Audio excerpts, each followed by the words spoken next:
ఆదికాండము 16వ అధ్యాయము. అబ్రాము భార్య అయిన శారయి అతనికి పిల్లలు కనలేదు. ఆమెకు హాగరు అను ఐగుప్తీయురాలైన దాసి ఉండెను. కాగా శారయి, ఇదిగో, నేను పిల్లలు కనకుండా యెహోవా చేసి ఉన్నాడు. నీవు దయచేసి నా దాసితో పొమ్ము. ఒకవేళ ఆమె వలన నాకు సంతానము కలుగవచ్చునని అబ్రాముతో చెప్పెను. అబ్రాము శారయి మాట వినెను. కాబట్టి అబ్రాము కనాను దేశములో 10 ఏండ్లు కాపురమున్న తరువాత అబ్రాము భార్య అయిన శారయి తన దాసి అయిన హాగరను ఐగుప్తీయురాలిని తీసుకొని తన పెనిమిటి అయిన అబ్రామునకు భార్యగా ఉండునట్లు అతనికిచ్చెను. అతడు హాగరుతో పోయినప్పుడు అది గర్భవతి ఆయెను. అది తాను గర్భవతినైతినని తెలుసుకొనినప్పుడు దాని యజమానురాలు దాని దృష్టికి నీచమైనదాయెను.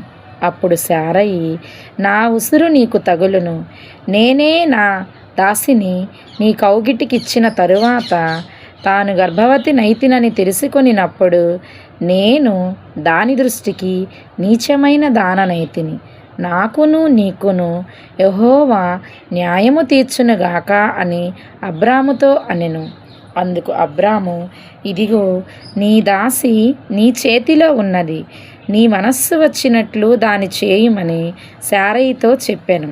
శారయి దాని శ్రమ పెట్టినందున ఆమె యొద్ద నుండి అది పారిపోగా యెహోవా దూత అరణ్యములో నీటి బుగ్గ యొద్ద, అనగా షూరు మార్గములో బుగ్గ యొద్ద ఆమెను కనుగొని, శారయి దాసివైన హాగరు, ఎక్కడి నుండి వచ్చితివి, ఎక్కడికి వెళ్ళుచున్నావని అడిగినందుకు అది, నా యజమానురాలైన శారయి యొద్ద నుండి పారిపోవుచున్నానెను.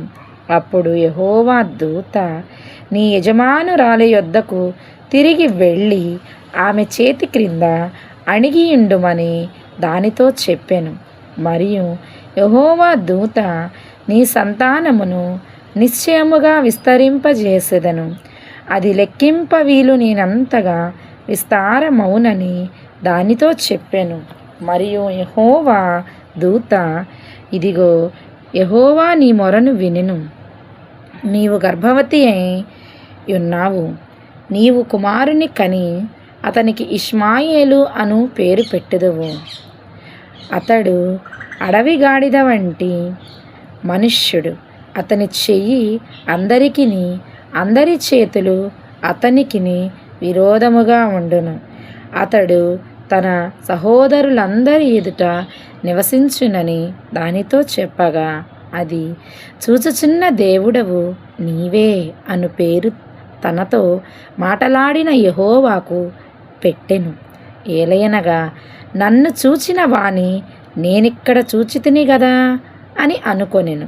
అందుచేత ఆ నీటి బుగ్గకు బెయేర్ లహాయిరోయి అను పేరు పెట్టబడెను. అది కాదేషుకును బెరెదుకును మధ్య నున్నది. తరువాత హాగరు అబ్రామునకు కుమారుని కనెను. అబ్రాము హాగరు కనిన తన కుమారునికి ఇష్మాయేలను పేరు పెట్టెను. హాగరు అబ్రామునకు ఇష్మాయేలును కనినప్పుడు అబ్రాము 86 ఏండ్ల గలవాడు. ఆమేన్.